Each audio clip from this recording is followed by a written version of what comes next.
개관이 넉 달 앞으로 다가온 국립아시아문화전당이 장애인 편의시설을 제대로 갖추지 못한 것으로 드러났습니다. 역대 최다 관객을 기록한 영화 명량의 후속작 명량 회오리 바다를 향하여가 전남에서 먼저 공개됐습니다. 올해 5.18 기념식도 임을 위한 행진곡의 재창이 무산되면서 5월 단체 등이 기념식에 참석하지 않기로 했습니다. 기아 타이거즈가 광주 출신으로 한화에서 뛰던 왼손 투수 유창식 선수를 데려오면서 팬들의 기대감이 커지고 있습니다. 여러분 안녕하십니까? 국립아시아문화전당은 아시아를 향해 열린 공간을 지향합니다.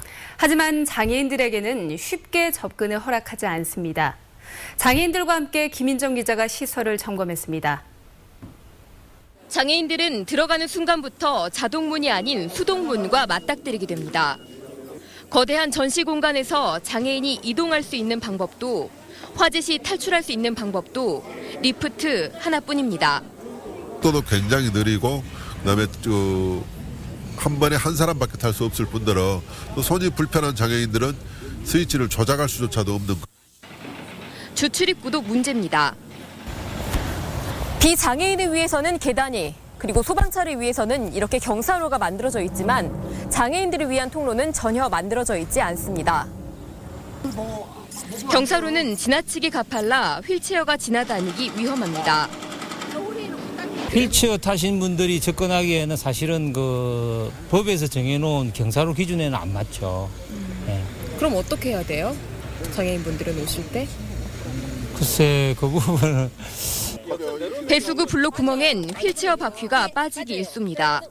이게 갑자기 들어가다 빠지면 앞으로 넘어지게 되거든요. 중심을 못 잡고 이러면 인명사고가 날 수가 있어요, 지금. 장애인 단체와 함께 현장을 점검한 광주시 의회도 시설 미비가 심각하다며 정부에 건의하겠다고 밝혔습니다. MBC 뉴스 김인정입니다. 영화 명량의 후속작이 전남에서 먼저 공개됐습니다. 이번엔 다큐멘터리 영화인데요. 감독은 전편에서 못다한 이야기를 담았다고 했습니다. 시사회 반응은 아주 뜨거웠다고 합니다. 김진성 기자입니다.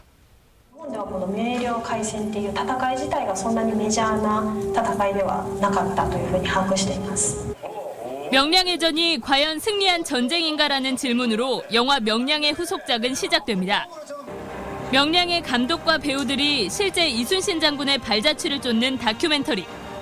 영화는 경남 하동부터 진도 벽파진까지 이순신 장군이 수군을 재건하던 16일간의 행적을 짚어보는 이른바 프리퀄, 명량해전 이전의 이야기입니다. 참 극적이고 통쾌한 그런 또 해전이었지만 나라를 또 구한 해전이었지만 그 전에 그 과정이 있었기에 저런 명량해전이 또 승전의 기적과 같은 승전의 해전이 있었겠구나라고 느끼실 겁니다. 네. 개봉을 하루 앞두고 역사의 무대이자 주요 촬영지였던 전남에서 먼저 공개된 시사회에는 200명이 넘는 관객이 몰렸습니다. 여기 가까운 데서 있어서 울tur막 막 그런 데 가봤거든요. 근데 그 영화로 돼가지고 이순신 장군님 막 그 뭐라 해야 되지? 전법? 막 그런 것도 보고. 명량 제작 당시에도 2억 원의 시설비를 부담하는 등 지원에 나선 전라남도도 기대감을 나타냈습니다. 영화에서 미처 몰랐던 더 깊숙한 진실들, 역사적 사실들을 알아가면서 이렇게 꿰어 맞추면 더 입체적으로 충무공과 호남 민중의 역할에 대해서. 다큐멘터리 명량 회오리 바다를 향하여는 내일 전국에 개봉되며 다큐멘터리는 모두 3부작으로 만들어질 예정입니다. MBC 뉴스 김진선입니다. 빛가람 혁신도시에 연구기관들이 모이고 있습니다.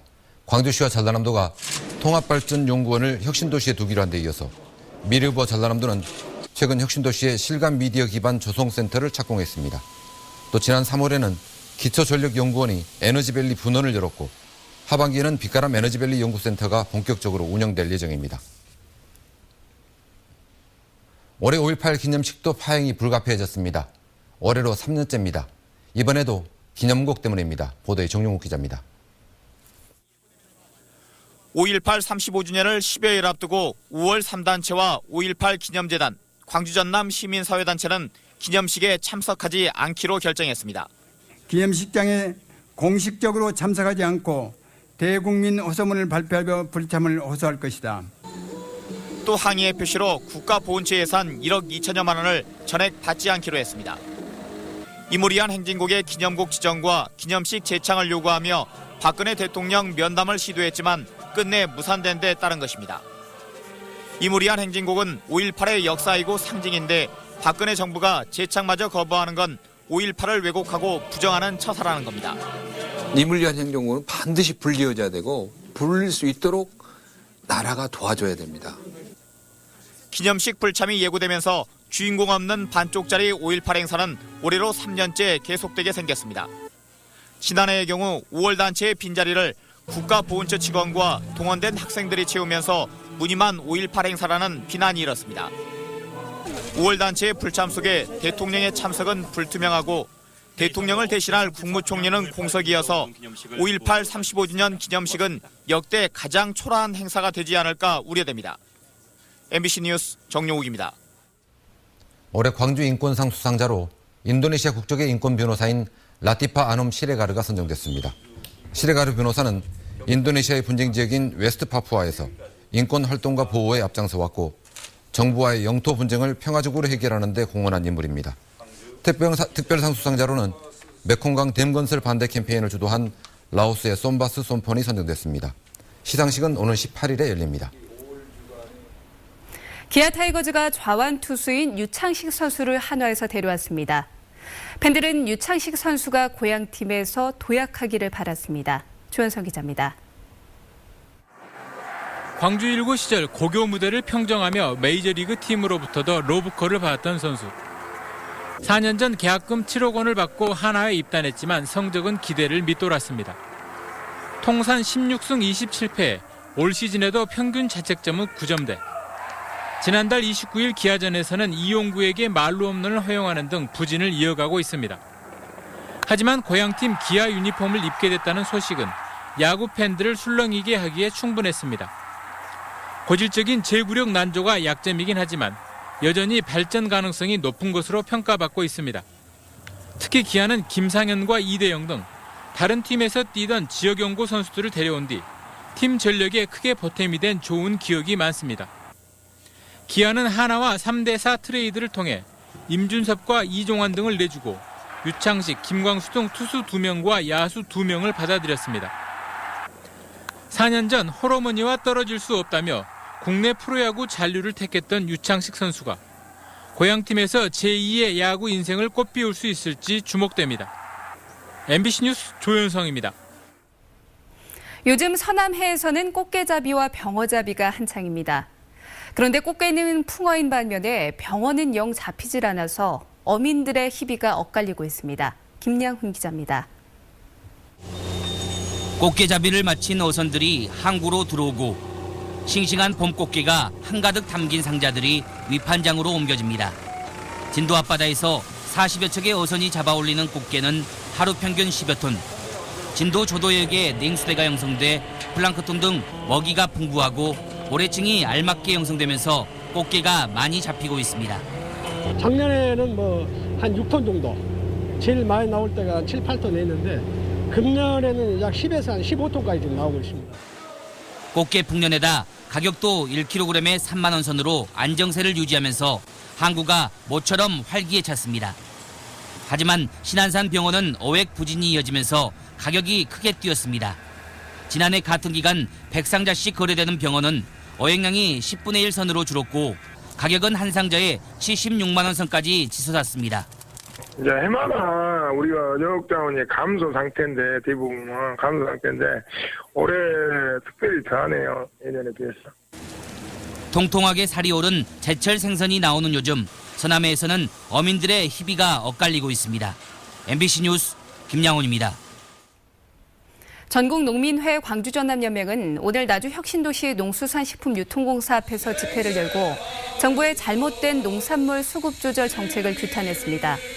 농민회는 정부가 지난 2월 양파값을 끌어올리기 위해 지난해 산 양파 12,000톤을 시장에서 격리 조치했다가 최근 일제히 방출하면서 햇양파 가격이 폭락했다며 정부가 농민 생존권을 위협하고 있다고 주장했습니다. 농민회원들은 집회 과정에서 박근혜 대통령 화형식을 시도했고 이 과정에서 저지하는 경찰과 농민회원들 간의 격렬한 몸싸움이 빚어지기도 했습니다. 최근 재공모한 김대중 컨벤션센터 사장 후보의 추천권을 종전 임원추천위원회가 갖게 되면서 논란이 일고 있습니다.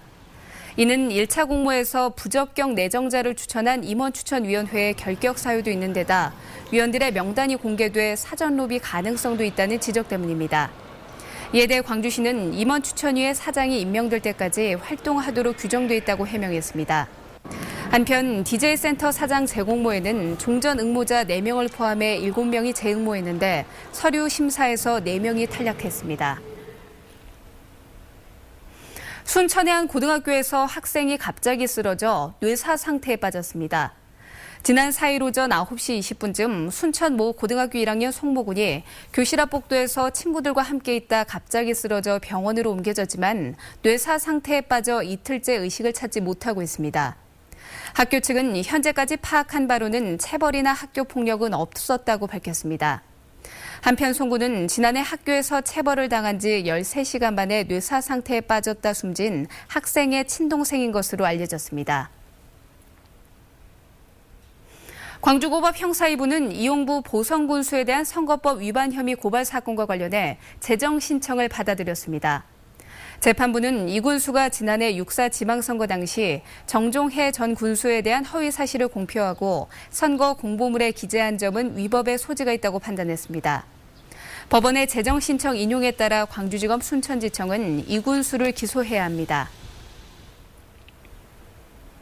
2015 흑산도 홍어축제가 오는 8일과 9일 이틀 동안 신안군 흑산항 일원에 열립니다. 홍어잡이 어선들의 해상 퍼레이드를 시작으로 개막되는 이번 축제에서는 홍어회 비빔밥 등 다양한 홍어 요리가 선보이고 풍어제와 가요제 등 공개 행사들이 이어집니다. 흑산도에서는 현재 어선 6척이 홍어잡이에 나서 매년 100톤, 40억 원어치의 홍어를 판매하고 있습니다. 광주 북부경찰서는 급전이 필요한 사람들을 속여 차량을 구입하게 한 뒤 이를 대포차로 팔아 부당이득을 챙긴 혐의로 40살 김모 씨 등 5명을 붙잡아 조사하고 있습니다. 김 씨 등은 생활정보지에 낸 대출 광고를 보고 찾아온 피해자들을 속여 차량을 구입하게 한 뒤 이를 빼돌려 대포차로 팔아넘기는 수법으로 지난 2013년부터 총 76대에 챙긴 혐의를 받고 있습니다.